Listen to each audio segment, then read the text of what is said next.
Hey guys, my name is Joel and welcome to my channel. This is the first time that I'll probably doing this, so wish me luck.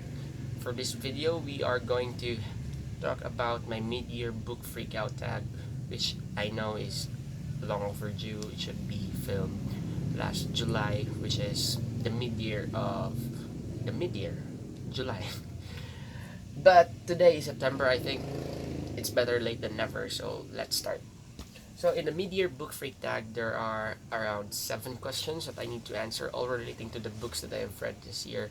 As of this moment, I was actually thinking if I'm going to include just the books I've read from January to July, or I'm going to include those books I've read from July up to this date. And I decided that I'm just going to include all the 50 books I've read this year from January up to this date. So without further ado, let's go to the first question. The first question in the book freakout tag is, what's the best book you've read so far? So out of the 50 books that I've read this year, I cannot really decide which of those 50 is. I'm not saying that all of the 50 books were great. There were some. I mean, almost all of them were great, but it was really hard for me to choose only one. So I just decided to pick up the 3 books for me, the best books I've read this year. The first one for me would be Laini Taylor's Strange the Dreamer.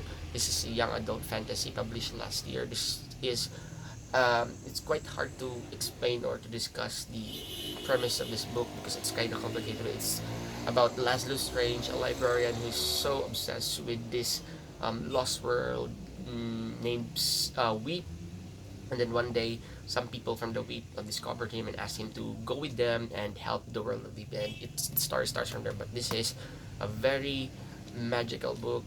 Talks about, really, if you love magic, then probably this is the book for you.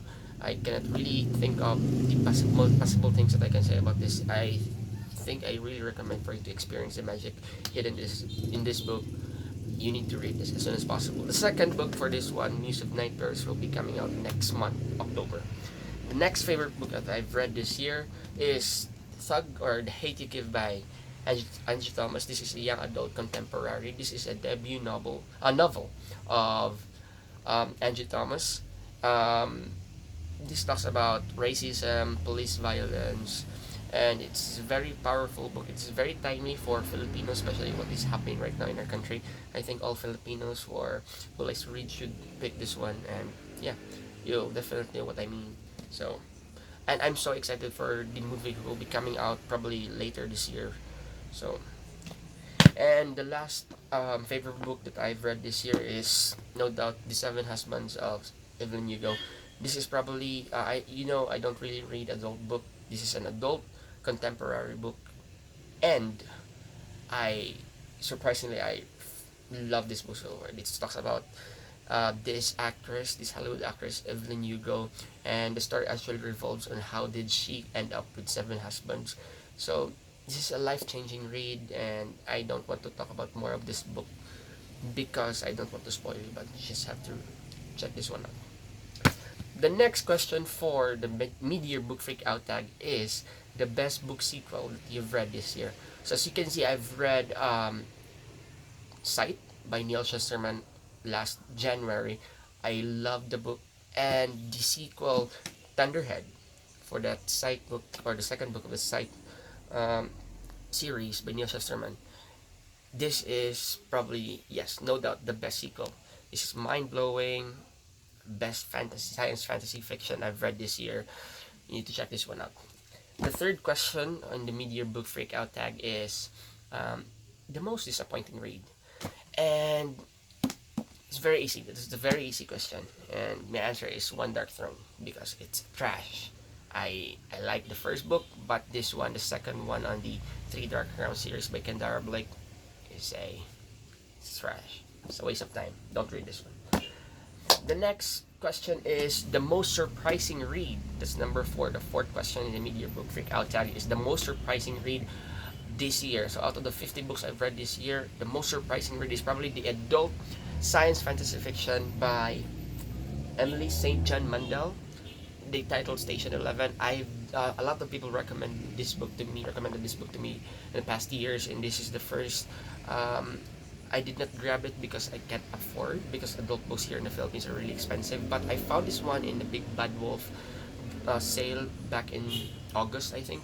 That's why I found a copy for this for a very cheap price, and I grabbed it. I was so happy, and I read it right away, and it was mind blowing. Probably the best book also I've read this far. If there's a fourth book that I've loved this year, that probably this one is the fourth book. Next question is the best book cover that you purchased and owned this year.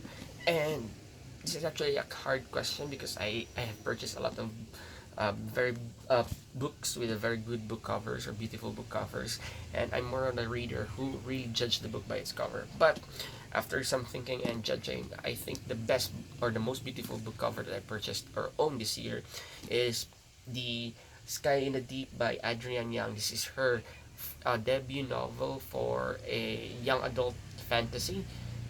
Fantasy? Yeah, because this is somewhat Wonder Woman meets the Vikings. So, if you haven't read this book, this is a very short, fast-paced, action-packed read. So, you need to check this one out.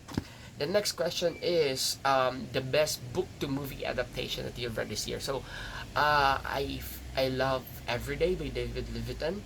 I also love The Darkest Minds by Alexander Bracken, which I did not expect because I hate the book, but the movie was good. I was quite disappointed in Ready Player One by Airless Clients. If you know what I mean, if you've seen the movie, it was really really different from the book. The book was 1,000 times better. But the best book to movie adaptations I've seen this year for me is Simon versus the Homo Sapiens Agenda by Becky Albertalli. The movie was superb. It was emotional. It was on point. It was well directed, good casting, and somehow I can say it's even better than the book. But I know, probably also one of the best books I've read this year. Last question is the most anticipated read that you're going to do for the rest of the year. So that will be October, November, December. So the first one is Lifelike by Jay Kristoff. I discovered Jay Kristoff in his series together with Amy Kaufman in the Illumine File series, Illumine, Gemina, and Obsidio. I haven't read Obsidio yet, which is I'm still going to read that probably before this year ends, I promise. And this is his new novel. I'm also trying to read or check his Nevernight, but it's quite expensive, so I might skip that one out and just go with this first, the young adult science fiction. Also, I'm looking forward to read the second book of the Red Rising trilogy by Pierce Brown. I love the Red Rising, but I just recently purchased the second book. I haven't purchased the third one, which is the Midnight Star, so I'll be reading the Golden Sun. And lastly, the most anticipated read that I want to do this year is Truth Witch by Susan Dennard. I've heard a lot of good things about this one, so I'm very excited to, try or experience the world. And that's it. Thank you so much for watching my video, and that is my mid-year book freakout. Thank you.